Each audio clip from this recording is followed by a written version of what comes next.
Chapter 2 The Voyage.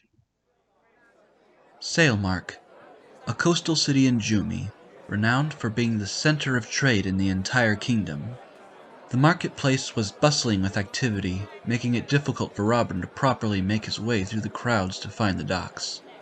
Where's this ship supposed to be? Two men passed by him, but stopped in their tracks and turned around, both apparently recognizing him. Robin had to finally admit that he had no idea where he was. Robin! He heard a familiar voice. A voice with a familiar face. Hal? Hal approached him. He was wearing a Froslandic military uniform. Follow me. I'll escort you to the ship. Wait, what? You work for Ghost? Shh. I'll explain later. Just follow me. Robin was trying to wrap his head around what he had just heard. Hal was a spy this whole time? He began to feel very irritated at the fact that he let his guard down around a stranger. Despite his anger, he followed Hal to the docks and approached a steamboat, the SS Wilderness. Robin followed him up to the boat ramp, the mercenaries allowing them passage. In the back of his mind, he knew that not long ago these were his enemies. Up on deck, Ghost met up with them personally, wearing his white uniform. He wrapped his arm around Robin's neck. How does it feel, boy? Working for the enemy for once. His men laughed in response. Robin pushed him aside in anger. I'm only working for you because you're paying me to. After I help you find your undead world, you're on your own. I do believe that was our deal. He pointed to Hal. Why don't you show Mr. Steele his cabin? Hal nodded in response. Follow me, Robin. I think you'll be surprised. Robin remained skeptical, but followed him nonetheless. The two men ran through the crowd, running into people, knocking down stalls, stepping on people's service dogs, whatever they had to do in order to stop the ship from departing. Unfortunately, as they arrived, the ship already left the dock. One of them tried to jump for the boat, but landed in the water instead. Bystanders laughed at him as he began to regret his decision. His partner simply threw his arms in the air as if calling him an idiot. As they approached his cabin, Robin was indeed surprised by what he saw. Just an ordinary cabin. Nothing special, nothing horrible. One thing Ghost is pretty good at is making his men a priority. Robin shook his head. I'm starting to figure out how he found me. Don't take it personally, Robin. I was just following orders. If you need anything, please don't hesitate to ask. Robin faced him sharply. That won't be necessary. Aware of Robin's distrust of him, he respectfully made his way to the door. Enjoy your stay here on the Wilderness. 2 days had passed since departing Sailmark, and Robin was no closer to trusting the people he was working for. But it didn't matter. That's not why he was here. The only real comfort he found was knowing that the captain also didn't trust Ghost. Or so Ghost had told him. In navigation, he and Ghost went over the map's directions. Ghost inspected their coordinates on the GPS and then looked at the map. Okay, 45 degrees north. How did you come to that conclusion? The sailor was caught in a storm, remember? We're below the equator, which puts us into hurricane territory.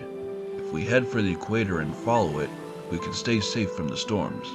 Why not go north? Same problem. Think of the equator as a path. If you follow it, everything else will stay out of your way. Does the undead world rest on the equator? That's another problem, Robin. This map isn't exactly clear about the actual size of this place. It could be an island for all we know. Well, I'd rather face hurricanes than be stuck out here for much longer. Ghost shook his head in disbelief. You still don't trust me, do you? Why wouldn't I trust you? You killed people and stole from the king. King Rourke is no longer my king. We are conquerors of the New World. Robin chuckled in mockery. Whatever you say. I have a job for you. Tell the men that we'll be arriving there soon, since we have one path to follow. And tell them that when we get there, you will lead half of the men to establish a settlement. You're welcome. During his entire time on this trip, Robin only interacted with Ghost when passing down orders to his men. He knew that Ghost had been true to his word many times, but with the terrorist's reputation, as well as Hal's true identity, he had every reason to keep his guard up around them. Days had passed, and they didn't seem to be any closer to finding their destination. Navigation should have been able to detect land nearby, but they were still in the middle of nowhere. The Horizon Ocean certainly lived up to its name. It was 6 in the morning, and Robin was once again on the dock looking out into the ocean. Something about the breeze and the sound of waves crashing against the ship made him feel very relaxed. The only relaxation he had in a while.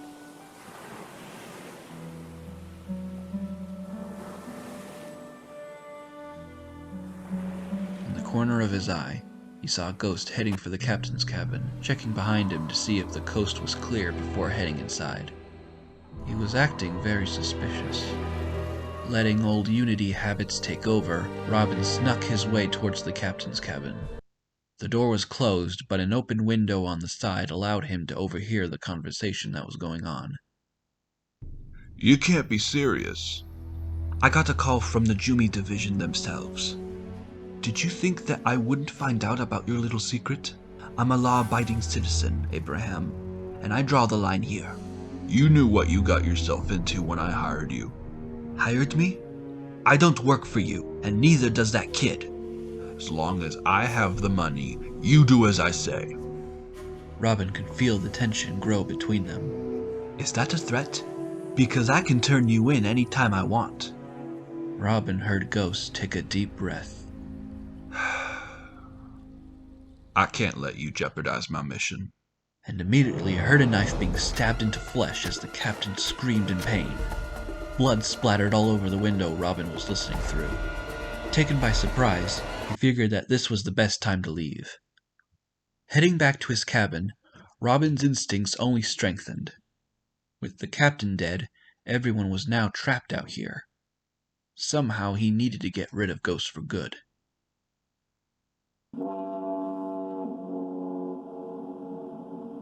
The foghorn caught everyone's attention. Robin looked out in the hallway and saw everyone running as fast as they could. His curiosity made him join in on the commotion.